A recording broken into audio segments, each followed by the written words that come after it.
Kinilala ng International Association of Business Communicator bilang Communicator of the Year si GMA Network Chairman Atty. Felipe L. Gozon. Si Gozon ay ikatlong Pilipino na nakakuha ng award na ibinibigay sa mga katangi-tanging leader sa industriya ng komunikasyon. May unang balita si Darlene Kai.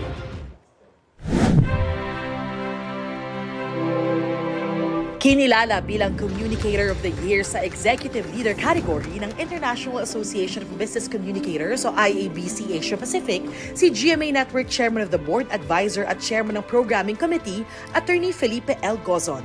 Si Atty. Gozon ang ikatlong Pilipinong nakakuha ng award na ibinibigay sa katangi-tanging leader sa industriya ng komunikasyon. I would like to thank IABC Asia Pacific for this very great honor. Being named Communicator of the Year in the Executive Leader category by a very respected global community of communicators is deeply meaningful to me. This recognition holds even greater significance in a year of convergence.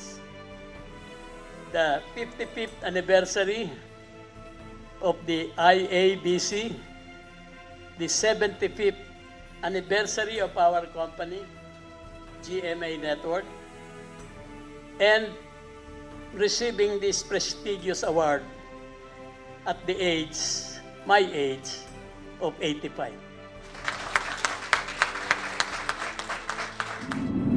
Ang IABC Asia Pacific ay isang organisasyon ng professional communicators mula sa iba't ibang industriya na layong tukuyin at ibahagi ang best communication practices sa buong mundo. Sa aming panayam, sinabi ni Atty. Gozon na may mga hamon na kinakaharap hindi lang ang industriya kung hindi ang buong bansa. There are many challenges now facing the network and we are trying to address them.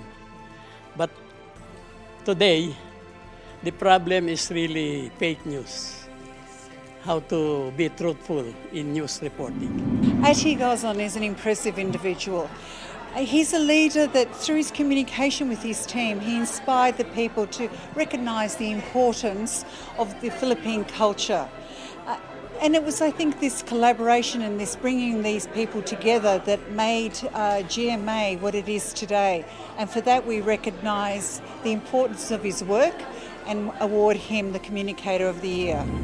Ito ang unang balita, Darlene Kai para sa GMA Integrated News.